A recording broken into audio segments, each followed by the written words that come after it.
Hola, mi nombre es Santos Casado y en este vídeo me gustaría ofreceros algunas ideas muy generales, muy sencillas, porque procuraremos que sea un vídeo de en torno a 10 minutos, sobre cuáles son los principales retos que en la actualidad se plantean para el turismo desde el punto de vista de su sostenibilidad. Y está claro que esto es una cuestión o un conjunto de cuestiones peliagudas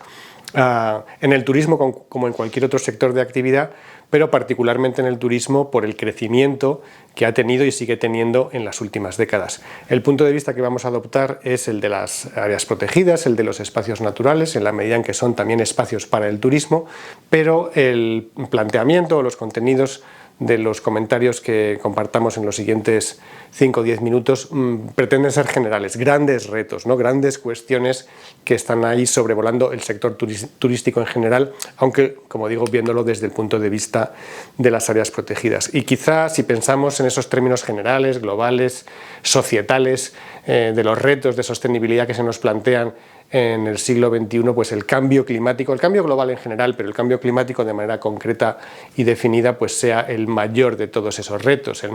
quizá el más complicado, el más difícil de abordar. El cambio climático, como ya sabemos todos a estas alturas, tiene que ver fundamentalmente con un balance del carbono en la atmósfera, lo que tomamos y lo que soltamos, y ahí hay que reconocer que el turismo y particularmente el crecimiento del turismo en las últimas décadas, muy basado en los desplazamientos a larga distancia y en el transporte aéreo, en el transporte por avión, está en una situación complicada. Ese transporte aéreo, ese transporte por avión, que se ha ido convirtiendo un poco en el estándar del turismo en un plano mundial, es claramente insostenible desde ese punto de vista, es un emisor neto de enormes cantidades de carbono a la atmósfera y no hay muchos visos de que eso pueda solucionarse en el corto plazo. De manera que ahí la acción podría o debería ir por el lado de promover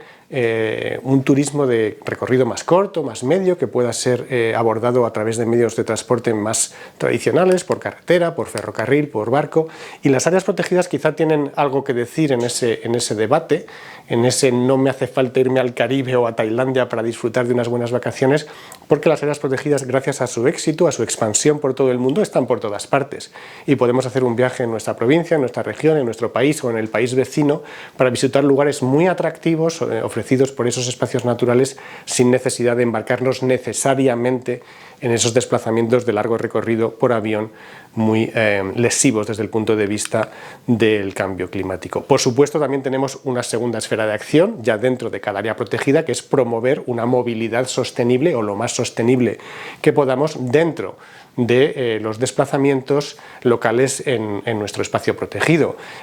Procuremos evitar traslados en vehículo particular por todas partes y apostar por caminar, por la bicicleta, por ir a caballo o por formas colectivas, por autobuses, lanzaderas que permitan organizar la movilidad ahora dentro del espacio protegido de modos que sean sostenibles, que sean sensibles, atentos a esa dimensión climática de prácticamente todo lo que hacemos. Por ende, esa movilidad más sostenible será seguramente también más satisfactoria en términos de la experiencia turística, sobre todo si hablamos de espacios naturales. Un segundo reto grande, gordo, mundial, difícil de solucionar y que está de alguna manera implícito en ese crecimiento que ya hemos mencionado, que se mantiene en las últimas décadas del turismo en todo el mundo, es el de la masificación. Es casi una consecuencia inevitable. Si tenemos cada vez más turistas moviéndose por más lugares, al final lo que vamos a tener es concentraciones de turistas, sobre todo en los lugares que sean más atractivos, que tengan una capacidad de reclamo mayor. Y esa masificación genera impactos negativos de dos tipos. Por un lado, para el propio lugar, a veces incluso de tipo físico, fenómenos de erosión, de degradación de los elementos físicos del entorno por el exceso de personas que se concentran de una manera masificada, pero también hay un impacto para el propio disfrute turístico, y mucho más si hablamos de este turismo de naturaleza, que es el que aquí nos interesa, porque ese contacto con la naturaleza que buscamos en esas situaciones de masificación pues no se produce de un modo satisfactorio y acaba por tanto siendo lesivo también para el propio turista, ¿no? Para el propio protagonista de la actividad turística, como cada vez presenciamos en más lugares. A estas alturas seguramente que ya conocéis o habéis debatido cuestiones que tienen que ver con la gestión, hablo ahora del entorno específico de los espacios naturales, de la gestión de los visitantes y del uso público para abordar estos problemas. Ahora, elevándome un poco a un plano más general, quería simplemente recordar que las cuestiones relativas a la masificación del turismo han sido abordadas o se están abordando mundialmente bajo dos estrategias que son opuestas pero quizá también complementarias. Una es la de la concentración, es decir, aceptemos que el turismo es masivo y concentrémoslo en lugares específicamente destinados para ello, incluso reforcemos esa masificación. La idea es un poco sacrificar ciertos lugares donde el turismo va a ser masivo y salvar a cambio el resto del territorio, y la otra estrategia opuesta pero tal vez complementaria es la de la dispersión, ¿no? Favorecer, facilitar que pueda haber múltiples posibilidades más locales, más distribuidas para un disfrute turístico en formatos menos masificados. Quizá de lo que se trata es de combinar ambas estrategias, y aquí ahora estoy hablando un poco más de estrategias quizá nacionales, quizá regionales, y no tanto de las que tienen que ver con la planificación y gestión en un nivel local, en un nivel de espacio protegido, aunque también pueda haber una lectura en ese término local de cómo manejar y complementar la estrategia de la concentración con la de la dispersión. Bueno, un tercer reto, veis que estamos yendo como muy a grandes rasgos, muy a grosso modo, un tercer reto que tiene que ver con los impactos del turismo y los problemas que plantea desde el punto de vista de su sostenibilidad ambiental, pero también social y económica, es el de los beneficios que genera y para quién los genera. El de los beneficios que genera para la comunidad, que en principio deberían ser el grueso, lo principal de esos beneficios. Y nos encontramos con que muchas veces hay modelos turísticos muy alejados de esos beneficios para la comunidad y que lo que hacen es al revés generar beneficios para grandes compañías que están muy lejanas del territorio, dejando en el territorio más bien los impactos y las consecuencias negativas. Quizá el modelo por antonomasia de ese turismo lejano de la comunidad sea el turismo de los grandes cruceros, ¿no? Manejado por grandes empresas situadas vaya usted a saber dónde, y que lo que te plantifican es un enorme barco lleno de miles de personas que desembarcan, dejan unos pequeños beneficios locales, pero dejan a su vez un gran impacto y exportan la mayor parte de los beneficios a lugares lejanos. Frente a eso, los modelos más basados en empresas locales, más arraigadas en el territorio, que emplean a gente local para hacer rutas, para hacer visitas en autobús, en visitas guiadas, a caballo, actividades de ocio y tiempo libre. En la naturaleza, en el caso nuestro de los espacios naturales, pues se nos ocurren muchas posibilidades, pues serían el tipo de formatos que deberíamos favorecer y aumentar. Más aún si reforzamos esa actividad turística con un componente de interpretación del patrimonio, de visita guiada, de visita acompañada por gente que va a ser experta y que seguramente va a ser local o va a estar arraigada en ese territorio, conseguiremos un win-win. Por un lado, la experiencia turística será de mayor valor y más relacionada con los valores de ese territorio, y por otra parte, necesariamente va a proporcionar trabajo, beneficios, cosas buenas para la comunidad local y para los trabajadores que forman parte de esa comunidad local.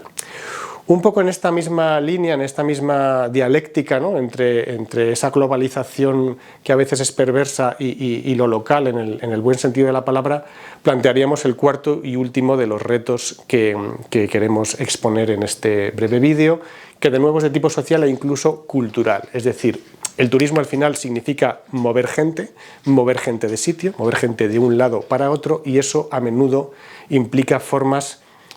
banales, por eso hablamos de banalización, banales de experiencia turística apoyadas, promovidas a través de cosas tipo parque temático, para entendernos, donde se le ofrece al turista más o menos lo mismo en cualquier lugar del mundo, y además se le ofrece cosas que son artificiales, construidas, teatrales, de algún modo vacías y desligadas de los valores que el territorio pueda tener, ¿no? Los espacios protegidos en algún caso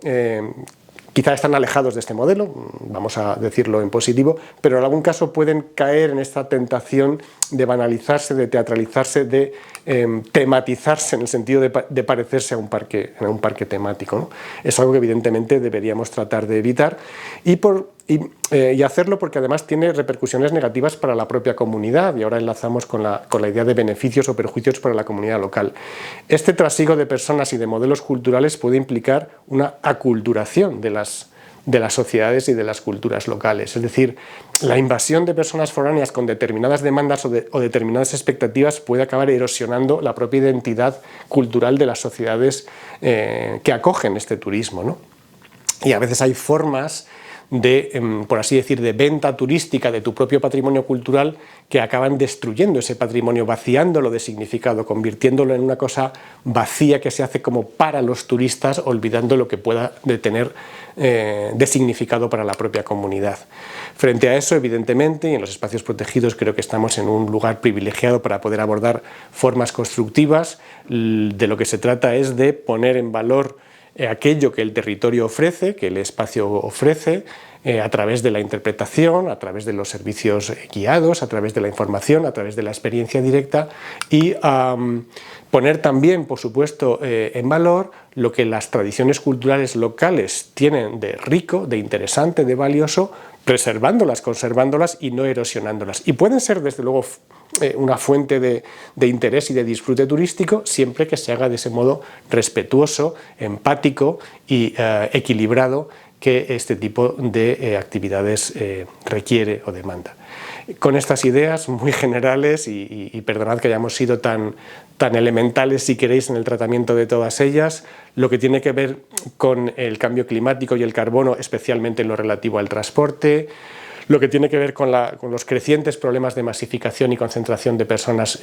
derivadas de la actividad turística, el equilibrio o desequilibrio de los beneficios locales y no locales, los beneficios para la comunidad, y por último los problemas que pueden plantearse de banalización y de aculturación, etiquetas que hemos usado por simplificar, en relación con la actividad turística. Esperamos que estas ideas sean un poco